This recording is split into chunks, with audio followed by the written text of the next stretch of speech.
Ao falar do professor Jorge Schwartz, ninguém duvida em afirmar que se trata de uma das figuras fundamentais, pioneiras, na configuração dos estudos literários latino-americanos no Brasil.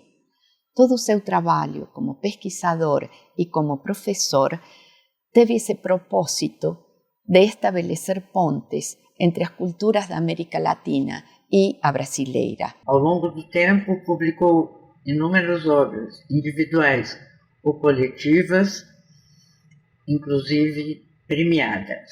Na sua geração, ele foi, sem dúvida, uma das vozes mais atuantes na articulação entre a literatura e as artes visuais do Brasil e da América Hispânica, fazendo cruzamentos por meio de publicações, exposições que marcaram, reviram, consolidaram e trouxeram novas luzes para inúmeros aspectos da cultura de todos esses países. É um guerrilheiro dos sistemas.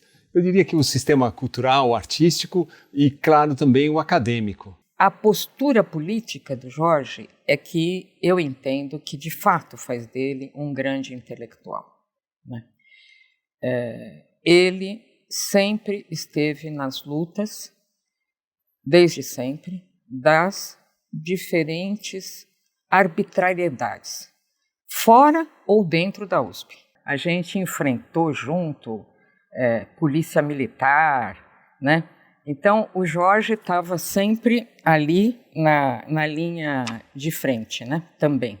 Então, a gente, independente de qualquer filiação política, a qualquer partido, tudo isso, ele realmente sempre esteve no arco da esquerda. Nasci na Argentina e vim com a família para São Paulo em 1960.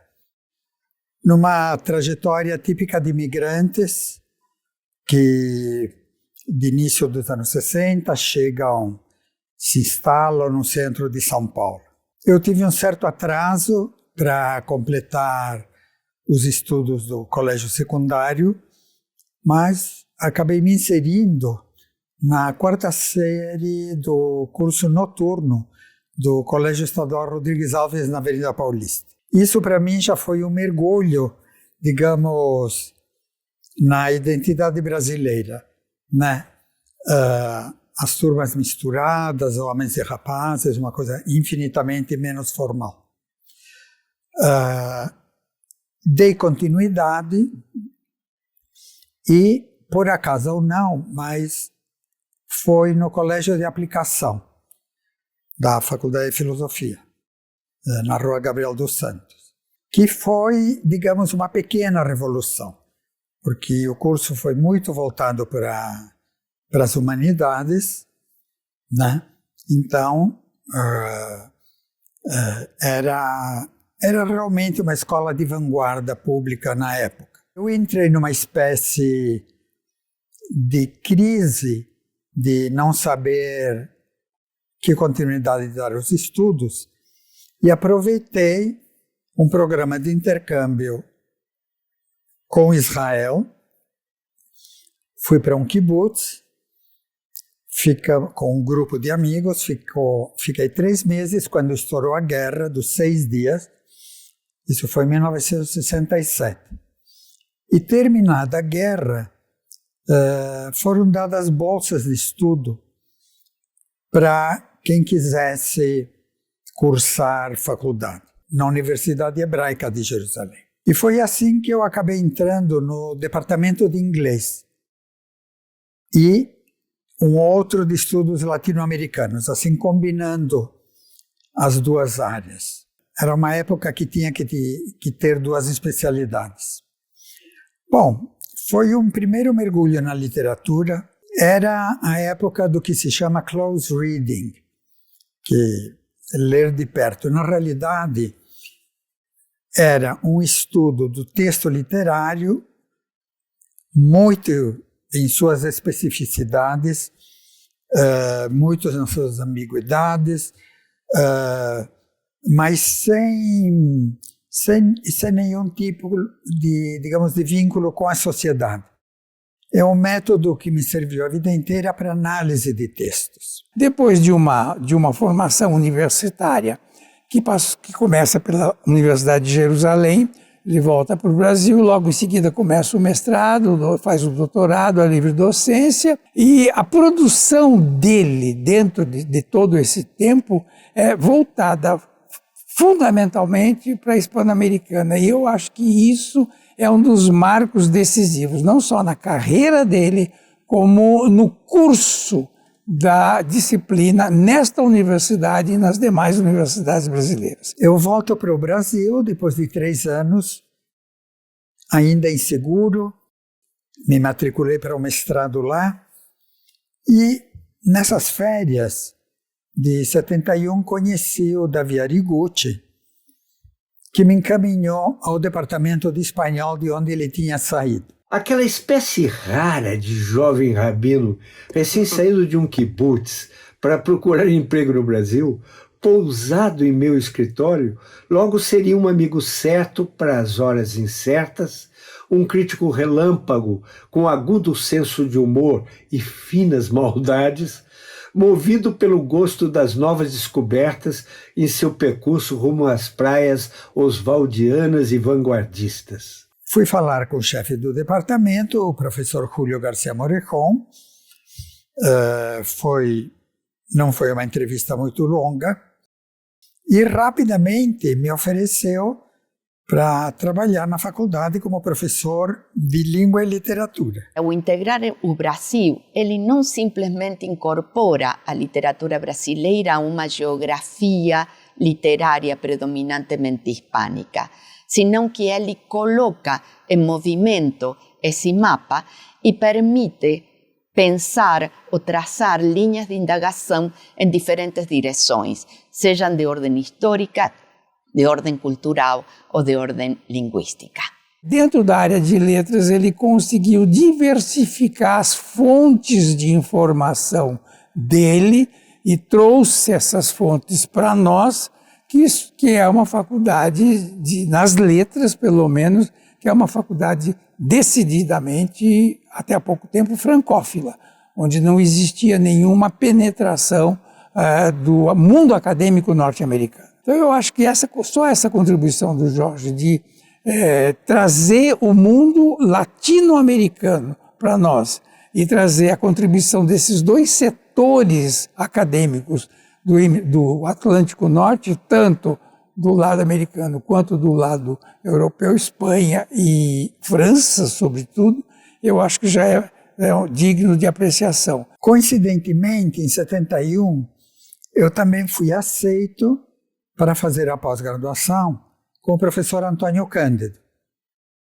Foi realmente uma grande sorte e uma grande experiência de várias décadas. Eu fiz parte do último grupo de orientandos dele, dos quais somos ainda todos amigos e praticamente todos ainda vivos. Eu faço sempre uma piada com meus alunos e dizer que o professor Giorgi foi nada menos que orientando do professor Antônio Cândido, não? O professor Giorgi que me orientou, e agora eu que estou orientando ou desorientando os meus alunos de mestrado e doutorado. Né? Aí eu entrei na teoria literária e literatura comparada. Isso começou a me enriquecer muito do ponto de vista que em Jerusalém era um eixo anglo-saxão. E aqui era mais afrancesado, e tinha as teorias do Todorov, que passam por Paris, Jacobson, René Velle, enfim, longe do close reading. Evidentemente, mudaram muito as teorias da crítica literária desde então, especialmente depois dos estudos culturais. Acho que a literatura nunca mais se estuda da mesma forma. Eu poderia dizer hoje que ele foi um dos grandes responsáveis pela internacionalização da nossa área, né? O Jorge sempre teve um contato intenso com os professores ou com o mundo acadêmico do Brasil, mas também do exterior. Então, ele não só fez pesquisas fora, como trouxe muitos para a nossa área, para oferecer cursos, conferências. Ele trazia muita gente de fora, ele trazia muito professor pesquisador, ele trazia muita gente que queria fazer pós-doc aqui na Universidade de São Paulo, ele conseguia bolsas. Um efeito colateral dessa atividade intensa do Jorge foi o fato dele poder ter trazido alguns críticos literários de fala espanhola para o Brasil e para o nosso convívio. Eu me lembraria, por exemplo, de uma figura que nos foi fundamental, que é o Emir Rodrigues Monegal. A vinda do Monegal para o departamento de espanhol foi uma revolução nos repertórios latino-americanos que a gente estudava. A gente estava muito voltado para o regionalismo e ele acabou introduzindo, através de sugestões de programas, bibliografias muito mais contemporâneas, muito mais modernas. Foi, de fato, um segundo orientador para mim. Foi com ele, que é o grande biógrafo do Borges, que eu aprendi a ler Borges de outra maneira e depois ensiná-lo o resto da vida. Poderia me referir aqui à energia investida por Jorge Schwartz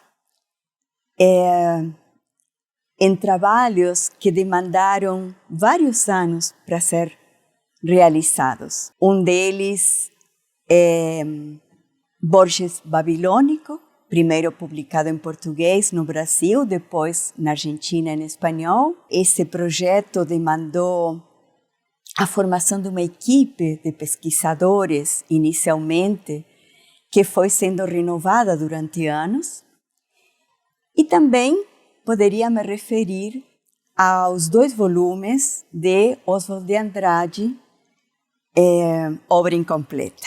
Uma das minhas paixões no mundo editorial foi a publicação de facsimilares, de obras raras, muito lindas, de dificílimo acesso.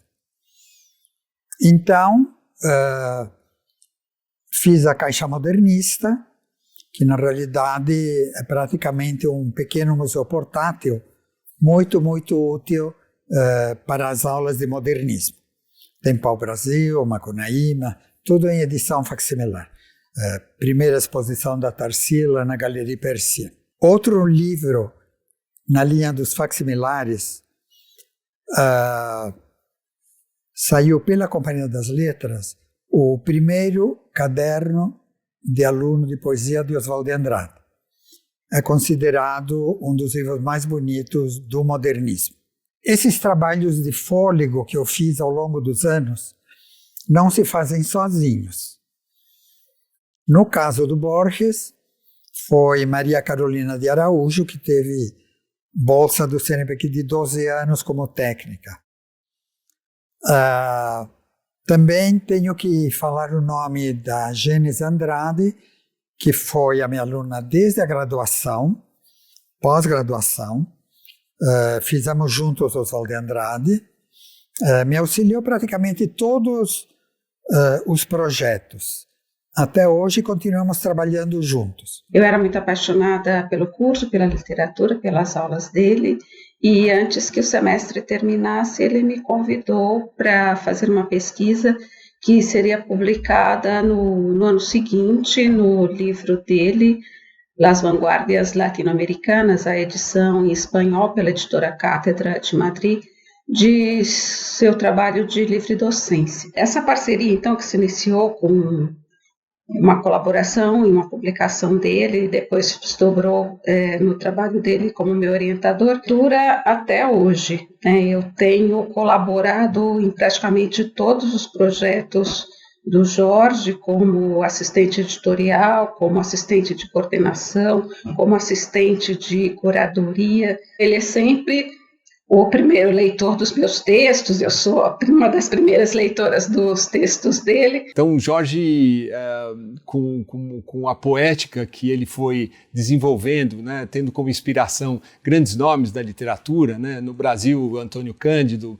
mas o argentino Borges, né, realizou e organizou e vem organizando obras fenomenais e de referência para o estudo das vanguardas da América Latina e de determinadas produções de grandes nomes da arte e da literatura latino-americanas. Na minha época, quando eu falo minha época, anos 70, você via estudos latino-americanos, antologias de literatura latino-americana onde o Brasil não aparecia. Se entendia Latinoamérica por Hispanoamérica. Bom, isso hoje mudou. Quando você mergulha no universo das vanguardas dos anos 20, as artes estavam todas interligadas, vasos comunicantes, como diria o Breton.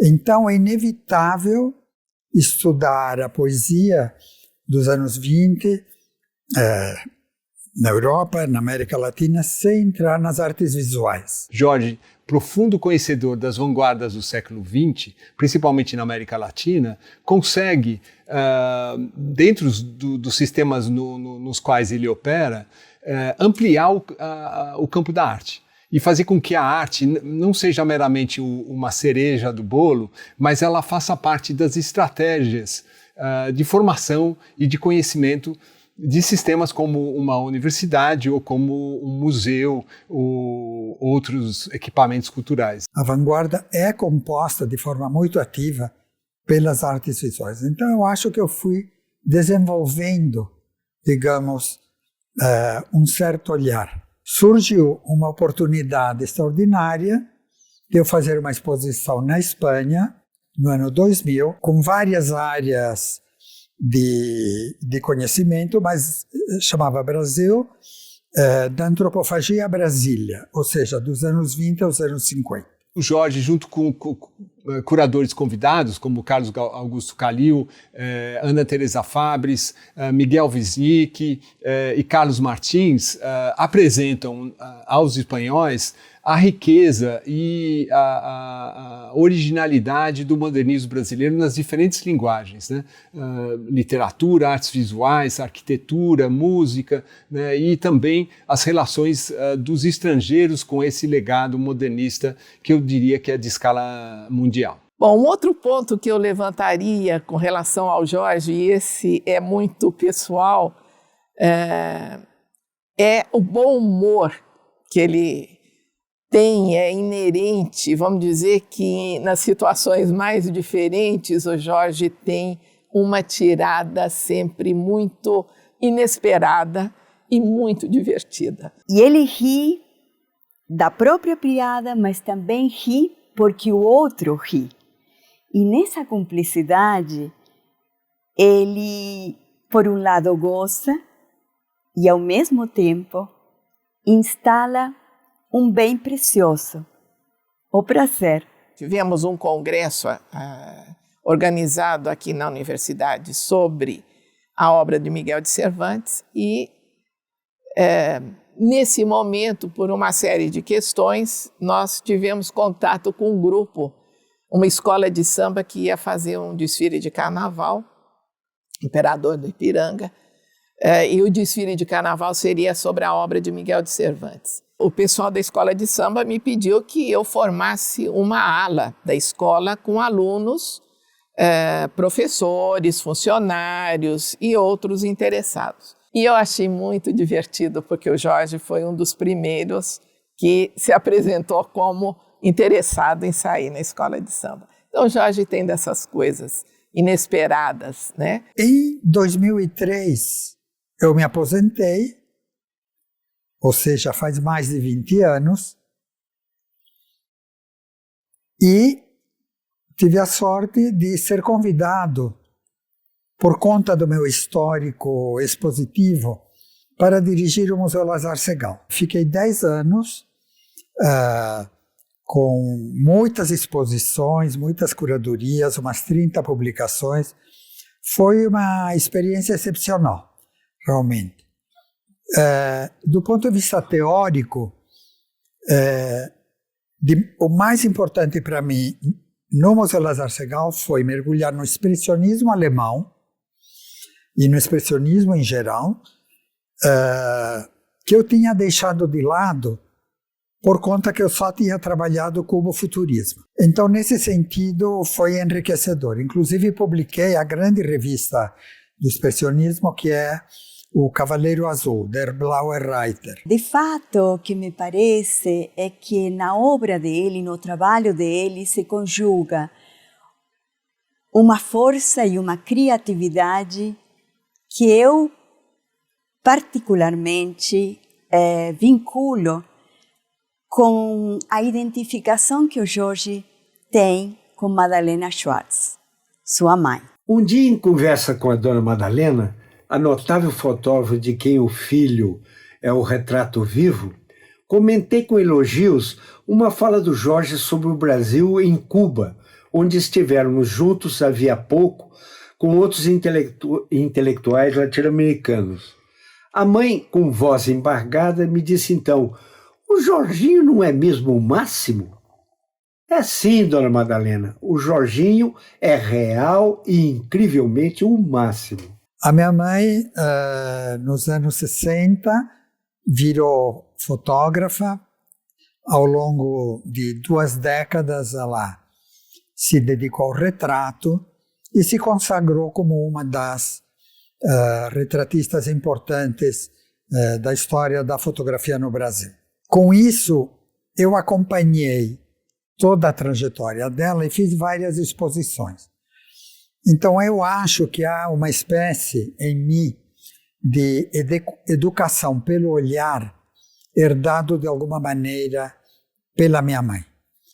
E nas conversas e nas opiniões que ela me pedia sobre as fotografias. Então, realmente foi enriquecedor nesse sentido. A coleção está no Moreira Salles e teve recentemente uma exposição Metamorfoses, de um grupo LGBT que foi um sucesso nacional.